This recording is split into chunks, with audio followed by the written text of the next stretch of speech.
কোথায় যাচ্ছ? তোমার শরীর ভালো না, ভিতরে চলো। আপনাকে আমাকে নিয়ে ভাবতে হবে না, নিজেকে নিয়ে ভাবেন। আবির, এইটা তোমার বাড়ি, তুমি কেন চলে যাচ্ছ? যাওয়ার হলে আমি আর আতিয়া এখান থেকে চলে যাচ্ছি। আমার জন্য তোমাদের সম্পর্কটা নষ্ট হয়ে গেল। আন্টি কি বলবেন? আপনি আর কত কষ্ট করবেন এই বেঈমানের জন্য? আন্টি, আপনি আর আপু এই বাড়ির আসল মালিক, তাই আপনারা কোথাও যাবেন না, এখানে থাকবেন আর আপনাদের অধিকার বুঝিয়ে নিন। আর আপনি ওনাদের নিয়ে ভালো থাকেন, ওনাকে আর কষ্ট দিয়েন না, আপুকে পারলে ভালোবাসা দিয়েন। আবির কথাটা বলে রুম থেকে বের হয়ে যায়। আতিয়া দৌড়ে গিয়ে সামনে গিয়ে দাঁড়িয়ে বলে, কোথায় যাস? আমি তোর বড় বোন, তুই আমার কথা শুনতে বাধ্য। হ্যাঁ, আমিও তোর বড় ভাই, তাই তুই আমার কথা শুনবি। আপনারা সামনে থেকে যান, আমি কাউকে সম্মান দিই না, জানতো। আতিয়া আবিরের কান ধরে বলল, চুপ, থাপ্পড় মেরে দিব একটা। কোথায় যাবি? যেখানে যাবি আমাকে নিয়ে যা। আমিও এই বাসায় থাকবো না, আমার ভাই যেখানে আমিও সেইখানেই যাব। আমিও থাকবো না, আমার ছেলে যেখানে থাকবে আমি ওখানে যাব। আমিও। আমি নিব না আপনাকে। আমি তো যাবই। আমাকে তো নিবে, তাই না? আমিও যাব তোদের সাথে। হ্যাঁ হ্যাঁ, সবাই চলো, আবির তো আমাদের ইনকাম করে খাওয়াবে। আবির ওদের কথা ইগনোর করে হাঁটতে লাগলো। আবিরের পিছন পিছন আতিয়ারের আম্মু, আতিয়া, রাফি হাঁটতে লাগলো। আবির পিছনে তাকালে সবাই অন্য মানুষকেও হওয়ার ভান করে। এইভাবে বেশ কিছু দূর যেতে আবির বুঝে গেছে ওর আর যাওয়া হবে না। আবির বলে উঠল, আমি কোথাও যাব না, আমার ক্ষুধা লাগছে, আমি বিরিয়ানি খাবো। আবিরের কথা শুনে সবাই খুশি হয়ে যায়। আবিরের আম্মু খুশি হয়ে বলল, আমি এখনই তোর জন্য বিরিয়ানি রান্না করছি, ওয়েট কর। আপনি না আমার আম্মু রান্না করবে? আম্মু, আপনার হাতে খেতে চাই। আতিয়ারের আম্মু তো অনেক খুশি হয়ে যায়। আতিয়ারের আম্মু আবিরকে বলল, ওকে ডান, বাট আমার কাজে সাহায্য করতে হবে, কারণ আমি এখানে কিছুই তেমন জানি না। কোথায় কি আছে তুমি আমাকে খুঁজে দেবে। ওকে, চলেন। আবির আতিয়ারের আম্মুর সাথে নিচে চলে যায়। সবাই হাসলে আবিরের আম্মুর বুকের ভিতরটা চিনচিন করতে লাগলো। আবিরের আম্মুর চোখ দিয়ে কয়েক ফোঁটা পানি বের হইল। সবাই নিচে চলে যায়। আবিরের আব্বু বলল, সময় থাকতে ছেলেকে কখনো ভালোবাসতে পারো নাই, আজ কেন চোখের পানি কতবার বলেছি ছেলেটাকে এত আঘাত করো না, কখনোই আমার কথা শুনো নাই। দেখো, আজ সেই অবহেলিত ছেলে তোমার ভালোবাসা কেড়ে নিয়েছিল, আজ সেই ফিরিয়ে দিল। আমি আমার ছেলেকে নিয়ে যেতে চাই। সাহস থাকলে নিয়ে দেখাও। আবিরের আব্বু কথাটা বলে নিচে চলে গেল। আবিরের আম্মু কান্না করতে লাগলো। শফিক আবিরের আম্মুকে ধরে সান্ত্বনা দিতে লাগলো। এইদিকে আতিয়া রিয়াকে বলল, ছোট ভাইয়ের বউ, জানতো আমার জন্য এক কাপ চা নিয়ে আসেন। উষ্টা মারবো আমার সাথে ফাজলামি করতে আসলে। পিয়াদব মেয়ে, বড় বোনের সাথে কিভাবে কথা বলতে হয় এইটা জানে না। রিয়া রেগে আতিয়ারের কানে ধরে বলল, এই সময় চা খাওয়া শুরু করছেন কবে? উফ, ছাড়, ব্যথা লাগছে তো, আমি জাস্ট মজা করছি, ছাড় ভাই। ছাড়লাম। আচ্ছা, তোমাকে কি সম্মান দিতে হবে নাকি? কারণ আমি তোর বড় বোন। কি পিচ্চিকে যে বিয়ে করলাম না, বান্ধবীকে বড় বোন বলতে হবে। রিয়ার কথা শুনে সবাই হাসতে লাগলো। আর এইদিকে আবির আতিয়ারের আম্মুকে সাহায্য করছে আর উনি রান্না করছে। আর এইদিকে আবিরের আম্মু পুরো বাড়ি চোখ বুলিয়ে দেখছেন আর নিজের রান্নাঘরটা অন্য কাউকে দেখতে পরে বুকের ভিতরটা যেন দুমড়ে মুচড়ে যাচ্ছে। আবিরের আম্মু পুরনো স্মৃতিগুলো মনে করতে লাগলো। আর শফিক আবিরের আম্মুর কাঁধে হাত দিয়ে বলল, চলো আমরা যাই, কবে থেকে বাসায় যাই না। কথাটা বলে রাফি তুলি আবিরের আম্মুকে নিয়ে চলে যেতে লাগলো। আবিরের আব্বু অনেক কষ্ট হতে লাগলো। যত যাই হোক, এতটা বছর একসাথে ছিল। আবিরের আব্বুর সাথে সাথে চোখ মুছে ফেলল।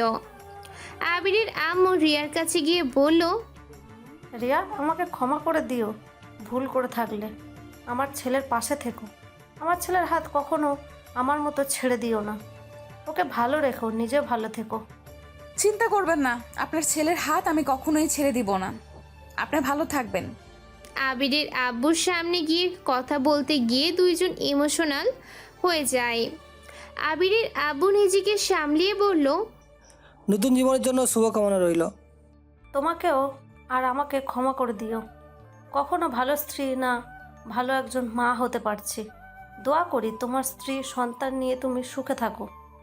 তুমিও আমাকে ক্ষমা করে দিও ভুল করে থাকলে। আর রাফিকে আমি নিজের সন্তানের মতো ভালোবাসি। কখনো ভাবতে পারি নাই রাফিকেও হারিয়ে ফেলতে হবে। আব্বু, আমি তোমার সাথে অনেক খারাপ ব্যবহার করেছি, আমাকে ক্ষমা করে দিও। আর আব্বু, আমি তোমাকে আব্বু বলে জানি, তাই তুমি আমার আব্বু হয়ে সারা জীবনই থাকবে। অন্য কেউ এই জায়গা নিতে পারবে না। আমি আর কাউকে আব্বু হিসেবে গ্রহণ করতে পারবো না। আবিরের আব্বু ইমোশনাল হয়ে রাফিকে শক্ত করে জড়িয়ে ধরে কান্না করতে লাগলো। রাফিও কান্না করতে লাগলো। আবিরের আব্বু রাফির কপালে চুমু দিয়ে চোখের পানি মুছে দিয়ে বলল, আমাকে ক্ষমা করে দিস বাপ। তোর সাথে অনেক ব্যবহার খারাপ করেছি আমি, কিন্তু আমি তোর ভালোর জন্য এমন কাজ করতাম যাতে তুই তোর খারাপ পথে না চলে যাস। আমি জানি আব্বু। তুই চাইলে কিন্তু থেকে যেতে পারিস।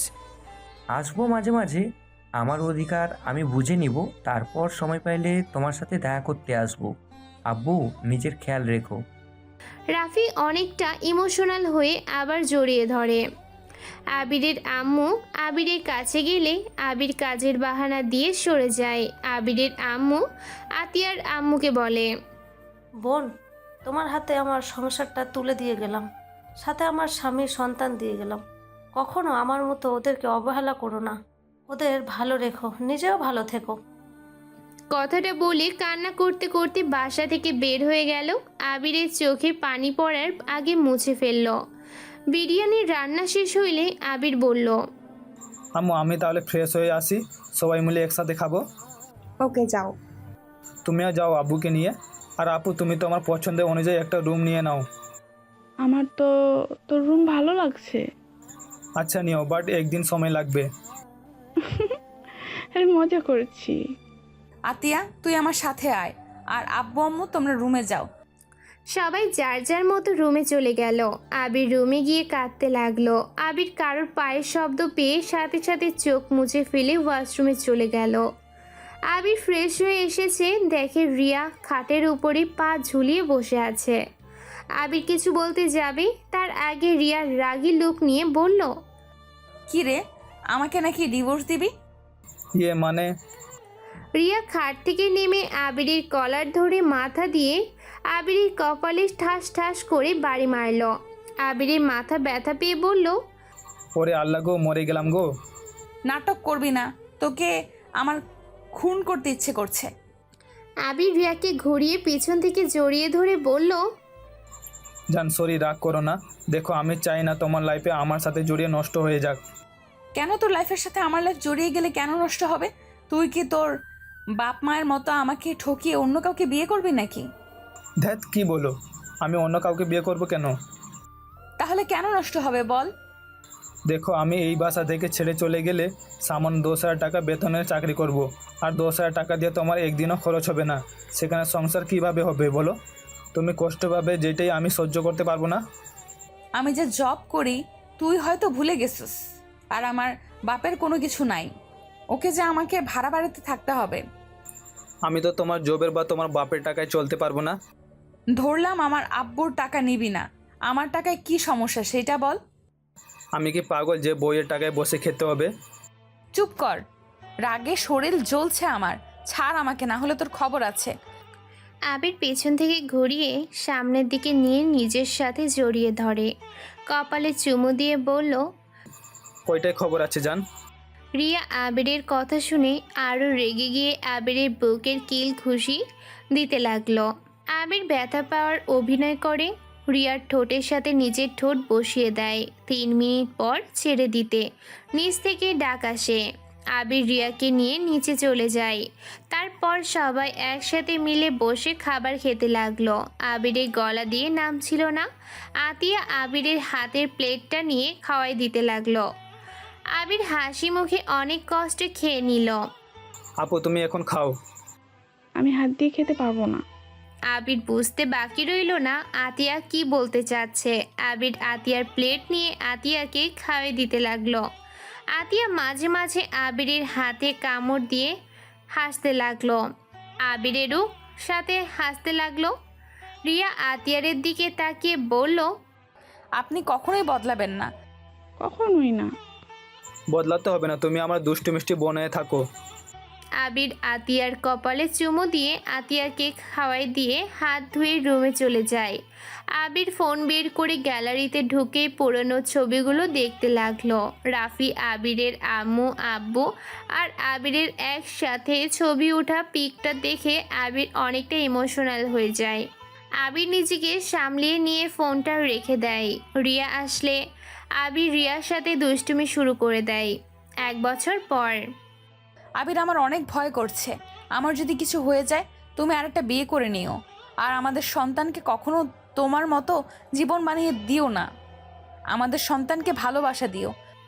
আবির রিয়ার হাত ধরে কান্না করতে করতে বলল, জান, তোমার কিচ্ছু হবে না। দেখো, আমাদের সন্তান তুমি সুস্থ হয়ে ফিরে আসবে। জান, তুমি প্লিজ এভাবে ভেঙে পড়ো না। আমি জানি তোমার অনেক কষ্ট হচ্ছে জান।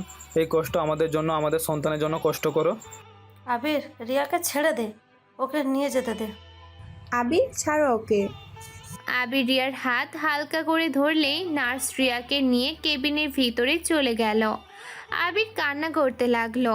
আবিরের আম্মু আবিরের কাছে আসলে আবিরের আম্মুকে জড়িয়ে ধরে বলল, আম্মু, রিয়ার কিছু হবে না তাই না? আম্মু, বলো না রিয়া বাবু সুস্থ হয়ে থাকবে। কান্না করিস না, ওদের কিছু হবে না। এই সময় এমন ব্যথা করে, তুই চিন্তা করিস না। আল্লাহ আল্লাহ, সব ঠিক হয়ে যাবে।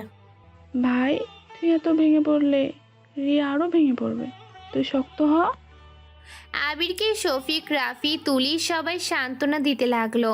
কারোরই কথা শুনছে না। আবির কান্না করেই যাচ্ছে। রিয়ার আম্মু কান্নায় বলল, আবির, এইভাবে পাগলামি করো না। রিয়ার কিচ্ছু হবে না। আমি রিয়ার আম্মু হয়ে কান্না করছে না, সেখানে তুমি এইভাবে কান্না করছো, এটা ভালো দেখাচ্ছে না কিন্তু। আন্টি, রিয়ার যে অনেক কষ্ট হচ্ছে, আমি সেটা কিভাবে সহ্য করব? রিয়ার কষ্ট হলে যে আমারও কষ্ট হয়। আমি জানি তুমি রিয়াকে অনেক ভালোবাসো, আর তোমার ভালোবাসা থাকতে রিয়ার কিচ্ছু হবে না। দেখো বাবু, রিয়া সবাই সুস্থ থাকবে, দেখো। আবির কারোর কথা কান দিচ্ছিল না। অনেকক্ষণ পর বাচ্চা কান্নার শব্দ শুনে সবাই আলহামদুলিল্লাহ বলে ওঠে। আবির চোখের পানি মুছে ওটির সামনে গিয়ে পায়চারি করতে লাগলো। কেবিনের দরজা খুলে আবির ডাক্তারকে না দেখে দৌড়ে ভিতরে ঢুকে প্রথমে রিয়ার কাছে গিয়ে রিয়ার হাত ধরে বলল, জান, এই জান, কথা বলছো না কেন? এই জান, কথা বলো না। আরে বাবা, ও তো জোরে চিল্লাচ্ছে কেন? আবির একটা দীর্ঘ নিঃশ্বাস ফেলে বলল, উফ, আমি তো ভয় পেয়ে গেছিলাম। তুমি আমাদের সন্তান হওয়াতে খুশি না নাকি? এটা কি বলো, খুশি হব না কেন? তাহলে বাচ্চাদের দিকে না তাকিয়ে কোলে না নিয়ে সোজা আমার কাছে এসেছো? আবির সাথে সাথে পিছনে ঘুরে দেখে 3টা বাচ্চা হইছে। আবিরের চোখ তো কপালে উঠে যাওয়ার মতো অবস্থা। আবির বলল, আমি কি স্বপ্ন দেখছি? আমাকে কেউ চিমটি দাও তো, আমি ঘুম থেকে উঠতে চাই। আবিরের কথা শুনে সবাই হাসতে লাগলো। আবির রিয়ার কাছ থেকে উঠে বাচ্চাদের কাছে গিয়ে বলল, কাকে রেখে কাকে নিব? ওইখানে 3টাকে শুয়ে দে, তুই ভালো করে দেখ। 3টা বাচ্চা রিয়ার কাছে শুয়াই দিল।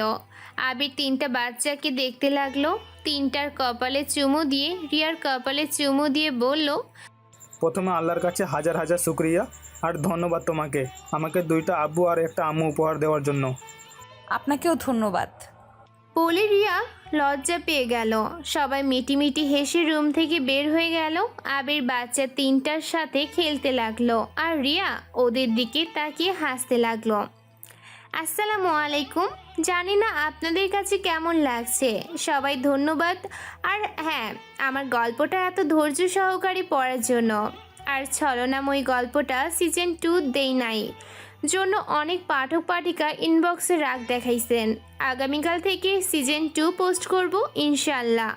আর এই গল্পটা কেমন লাগলো বলতে ভুলবেন না কেমন? আসসালামু আলাইকুম।